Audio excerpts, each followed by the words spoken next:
Here is some moss phlox that we transplanted into the garden just last year from another part of the garden. And it's not totally blooming, but I thought I'd do the video now. I have learned a lot about creeping phlox, and I just am loving learning. This is actually not creeping phlox, it's moss phlox. And I learned about the differences. If you need to see it in writing, click on over to the website. So moss phlox is Phlox subulata. I'm not sure if I'm saying that right. And creeping phlox is Phlox stolonifera, something like that. And they are both in the Polemoniaceae, or the Jacob's Ladder or Phlox family. The moss phlox has these needle-like leaves, whereas the creeping phlox has oval-shaped leaves with a leathery feel. Another way you can tell them apart is that moss phlox has no spaces in between the flowers, and creeping phlox has lots of space between the flowers. Now it looks like there's a space here, but there's not, because it has some buds here getting ready to bloom, or just not in full bloom yet. Now I found the easiest way to tell them apart is that the moss phlox has notches in the petal and little dark centers. So as we look at this one, you see this notch, almost like a V shape that's been cut into the end of the petal, and you also see the little dark area in the middle. That is a really great telltale sign that it's moss phlox.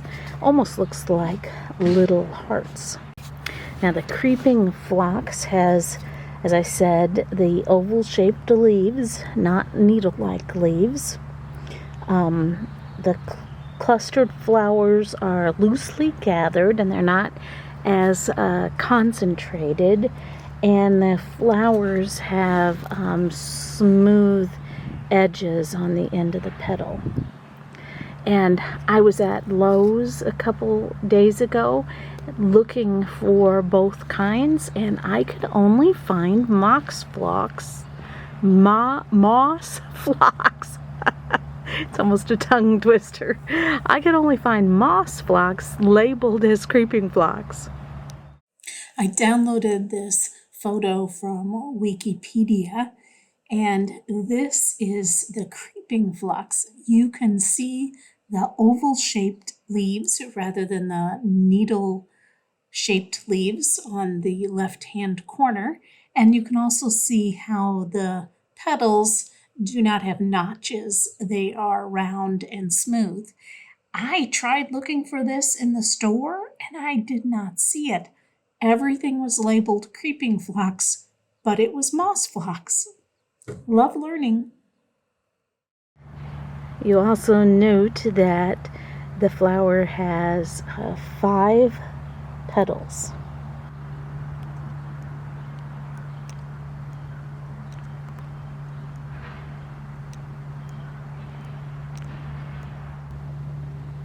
I can see on these two right here how one of them is a darker purple on the bottom, and the upper one is a lighter purple.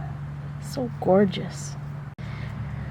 So both types of phlox, moss phlox and creeping phlox, are popular garden bed or rock bed flowering plants, and they spread in such a way that they make a ground cover. So as you can see here, beautiful ground cover it has made. It's just filled up this entire curved spot, and we do have some water runoff up here, and it's perfect to catch that water runoff.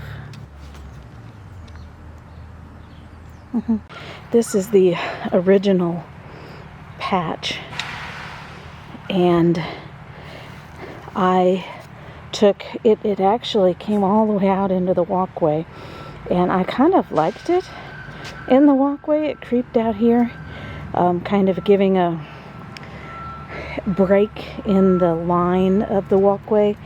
But last year my husband said he didn't like that. He likes everything in its lines and in its space. So we dug it out, and that's what's in the first area we showed you.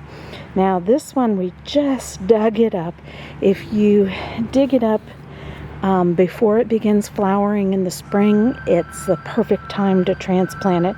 So it came all the way out here, and we dug up half of it and put it in 2 other places. So you see here, I have a rose bush there, but we put it right here, and it's blooming, and so it's going to make a nice patch in this bed, and it will stay green all garden season long. And here's the other place we put it. It stays low growing and beautiful. Now I thought that this patch was Coreopsis. Honestly, I did, but it's not. It's got some, I think it's half moss phlox and half Coreopsis, but time will tell. I wonder if if the Coreopsis is still under the ground and not even come up yet. Here's another patch that I just transplanted here last autumn. There used to be a hosta here, and we dug it out so I'd have more room to play.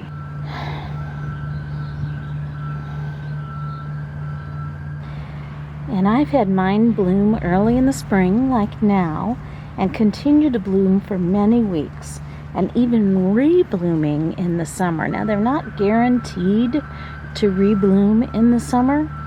After it blooms, I give it a haircut. So I just take a pair of scissors and snip, snip, snip, snip, snip, and I cut off all the tops of the flowers to deadhead it.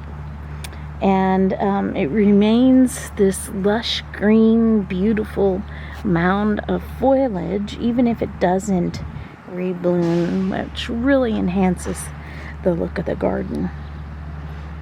And please forgive me for all the noise in the background. They're doing some stuff in the street with the water pipes, and the trucks are noisy, and it's either dogs or other noises, and I can never find quiet time to video, which is frustrating. So we'll just look at the pretty flowers. So this one was transplanted this year, and so was this one. And they're blooming great. I don't know if my video even got recorded the other day. I decided to wait a few days to see if these bounced back up some more. You can see the pipes that we are trying to lay. He's run into a root. And here's this patch again. It's probably the best looking patch.